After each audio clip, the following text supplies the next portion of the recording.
Diabetes అనేది pre existing diabetes అనేది ముందే డయాగ్నోస్ అయిపోయి ఆల్రెడీ ఫ్యామిలీలో ఉన్న వాళ్ళకి ముందే తెలిసిన వాళ్ళకి HbA1c అని ఒక టెస్ట్ ఉంటుంది. Glycosylated haemoglobin test value should be 6.5 or less than 6.5. More than 6.5 ఉంటే బెటర్ టు యూజ్ కాంట్రాసెప్షన్. కొన్ని రోజులు కాంట్రాసెప్టివ్ వాడి అది HbA1c అండ్ వాల్యూస్ కంట్రోల్లోకి వచ్చిన తర్వాతనే ప్లాన్ చేసుకుంటే దే హ్యావ్ బెటర్ అవుట్కమ్స్.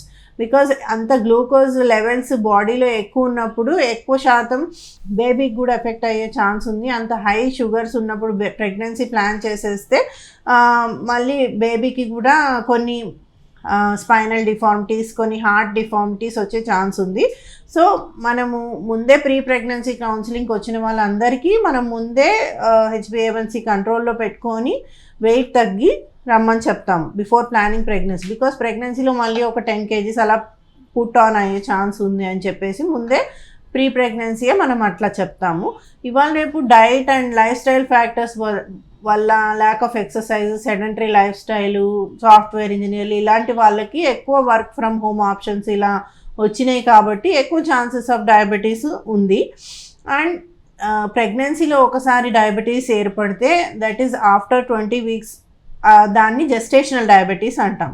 ఆ జెస్టేషనల్ డయాబెటీస్ వస్తే there is chance that she may have to use insulin during pregnancy. ఆ ఇన్సులిన్ వాడితేనే ఆమె బ్లడ్ గ్లూకోజ్ అండర్ కంట్రోల్ ఉంటుంది లాస్ట్ వరకు. అండ్ దెన్ బేబీకి కూడా కొంచెం బిగ్ బేబీ ఉండే ఛాన్స్ ఉంది. షుగర్ కంట్రోల్ చేసుకోవాలి, షుగర్ టెస్ట్ చేసుకోవాలి ఆఫ్టర్ డెలివరీ. ఇంకొకటి ఏంటంటే after maybe 10 years or 15 years after delivery తనకి మళ్ళీ టైప్ 2 డయాబెటీస్ వచ్చే ఛాన్స్ ఉంటుంది లైఫ్లో ఒకసారి ప్రెగ్నెన్సీలో షుగర్స్ డయాగ్నోస్ అవుతాయి. So GDM is very very important cause. దానివల్ల బిగ్ బేబీస్ ఒకటి వస్తారు, ఇంకోటి ఎక్కువ బేబీ మెచ్యూరిటీ వైజ్ కొంచెం లేట్గా మెచ్యూర్ అవుతుంది. ఎర్లీ డెలివరీ మనం ప్లాన్ చేసి చేయకూడదు GDM బేబీస్కి, బికాజ్ వాళ్ళకి లంగ్ మెచ్యూరిటీ కొంచెం లేట్గా వస్తుంది కంపేర్ టు నార్మల్ బేబీస్.